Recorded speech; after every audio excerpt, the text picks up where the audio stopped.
Hey guys, welcome back to my channel. My name is Anna. I hope that you're having an amazing day. So I don't want to spend too long on an intro here, but as you can tell by the title of this video, I kind of wanted to do a little chit chat video with you guys on how I manage to stay motivated and positive in my life, because I know that a lot of you out there are working towards your own goals and achievements, whether it's in life, love, work, whatever they may be. And I just wanted to go over some things that help me stay positive and working towards my goals, because maybe they'll help you out and give you a different attack plan or angle. So I have some things written down on my laptop, which I am not looking at. I have some things written down on my laptop, so if you see me looking to the side, that's just because I wanted to remember all of these tips and tricks for you. So without further ado, let's jump into the first one. So I have this calendar on my desk and I'm looking at it right now, and there is a space for me to write down my goals each month, and I pick about 4 to 5 of them that I really want to hone in on and focus in the next 30 to 31 days. And I sit with myself for maybe like half an hour or so at the end of the previous month or the beginning of the current month, and we'll just write out what it is that I want to accomplish within the next 31 days. And I love it because it helps me attack these bigger long-term goals in a more manageable way, but it also just keeps me accountable because it's always in front of me. I can look at it now and just it keeps me in that mode of this is what I want and what can I do to get it done. And I like having it there. It keeps me motivated. It's right next to my dream board. So I have these two forces of like my long-term goals are on my right and my short-term ones that I'm focusing on now are on my left. And I think that writing down your goals is just a great way to organize and understand what it is that you really do want, because I think we have like these really abstract ideas of like, I want to be successful, but like what does that mean to you? Because like there isn't one definition of what that means, and understanding yourself and what it is that you want is the first step to really staying motivated and positive in your life. Because if you don't know what you're working towards, you're kind of just going aimlessly throughout your day. So it just keeps you focused and in line and aligned with yourself. So that is my first tip. The second one is to kind of reward your failures as much as you do your successes. I think in our society we often just like really praise those who are like at the pinnacle of their whatever it is, like their career, their lifestyle, their life in general. And whenever someone like fails, we kind of like look down upon it as if you didn't try hard enough or it's just not right. And I think flipping it and seeing it as you being able to move it closer to the right path or direction is just a way to reframe like that misstep or mistake.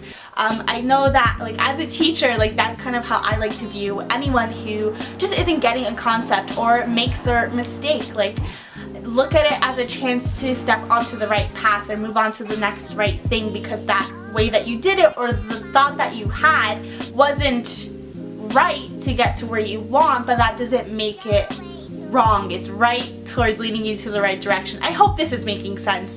But basically, if you just reframe these failures and praise them for what they are, a pusher, a motivator towards the right path, then that just makes you feel better about the whole journey rather than just like you getting it right all the time, because I don't think that's a possibility to always be right all the time. And just reframing what it is that we did in a positive light is a way to just stay motivated and on track with your goals. And I know that for me, whenever I sit back and realize like, oh, I'm so glad this thing happened because it allowed me this opportunity or this door to open, is really just a great way to just stay in that really good high vibe state, which, you know, is why would you want to be in a negative mind? Like, you don't. You want to stay positive. So so reward your failures as much as your successes, because they're just as important to your journey as the success itself. You won't get there unless, you know, you keep going and you keep trying. So the next thing that helps me stay positive and motivated is a good workout. And it doesn't have to be like a whole hour-long thing with weights and all that jazz. Like, it's whatever makes you feel like you really moved your body and pushes you outside of your mind. I know for me, I constantly get caught up in my mind. I'm always up here and rarely in the present moment, which is something I'm working on. But it's easy to get just caught up here and forget that, like, we are more than that.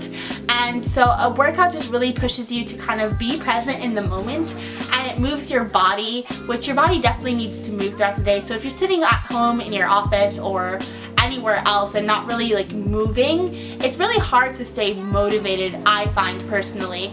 So I like getting up and maybe doing a few squats or going for a quick walk around the block or something to get me moving, so that way I can refocus myself. My body has gotten rid of like any extra energy I have, and I'm in a more positive mindset after a workout. Like, I don't think there's ever been a person who's like, I regret doing this after they've worked out. Like, I rarely think that happens. So for me, a good workout really puts me in a positive mind, and it just makes me feel like I accomplished something. So what else can I accomplish on my to-do list? Like, I've tackled this, now what?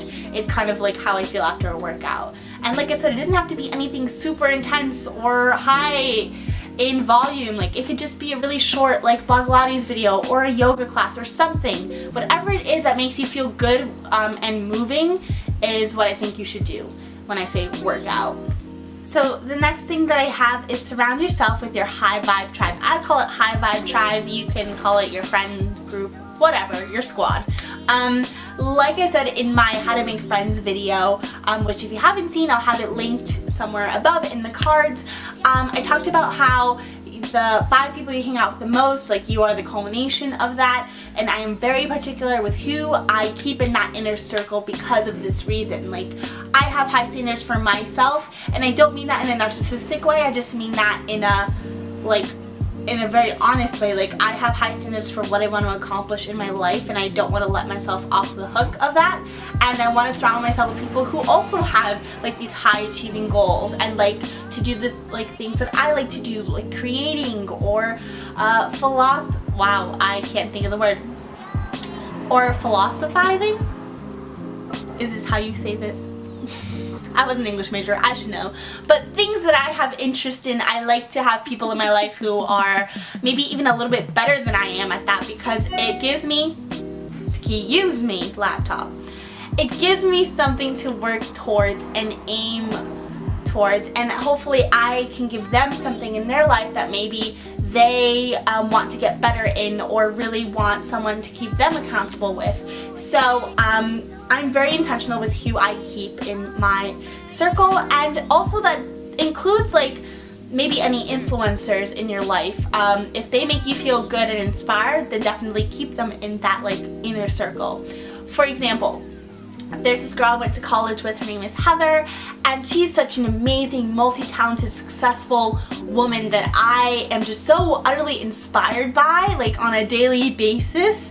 And she probably doesn't even know it, but ever since like I met her in college, like I was inspired by her multi-talented abilities and her drive and ambition and just like goodness. Like, she's just such a good person.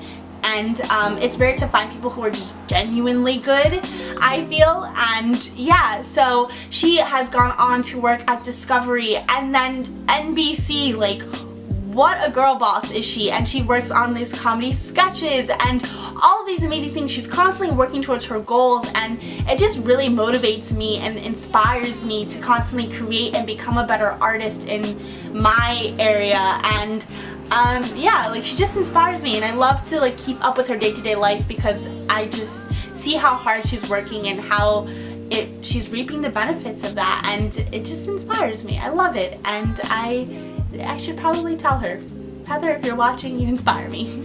But having someone like that in your life, even if you don't talk to them, like I don't talk to Heather on a daily basis, we catch up every now and again, actually seeing her in December for a concert. But yeah, I think that having someone like that in your life is really a great addition to you staying motivated and accountable and positive in your life. And like I said, like, don't use it as like a a weight, but use it as like a podium to lift yourself up. And that's how I use Heather. I don't compare myself to her. I just admire and am inspired by her. So that, I just want to throw that in there. Like, don't use it as a weight against you. Use it as a podium is what I want to say. The next and last tip that I have is to give yourself grace. So it kind of ties in with rewarding your failures as much as your successes.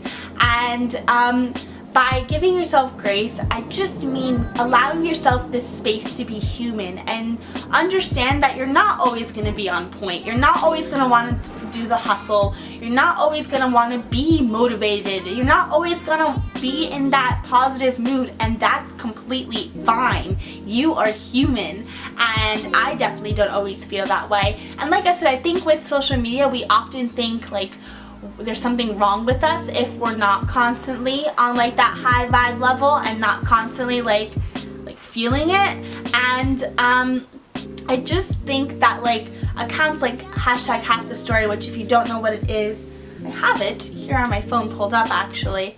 Half the Story is this amazing community on Instagram that was started by Lars. She is a blogger, and I'll read what it says here. Half the Story is a community that encourages you to share a part of yourself that exists outside of your social media story.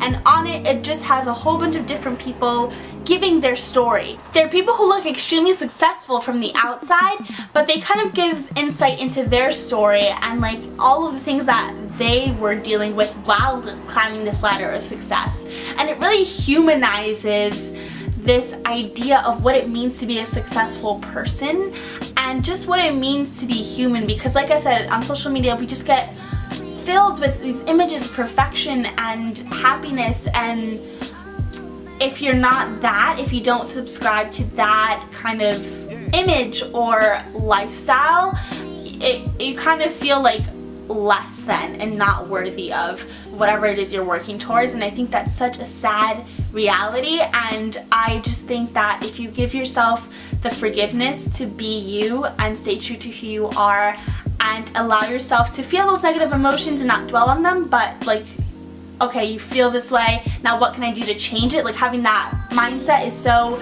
important to staying motivated and positive.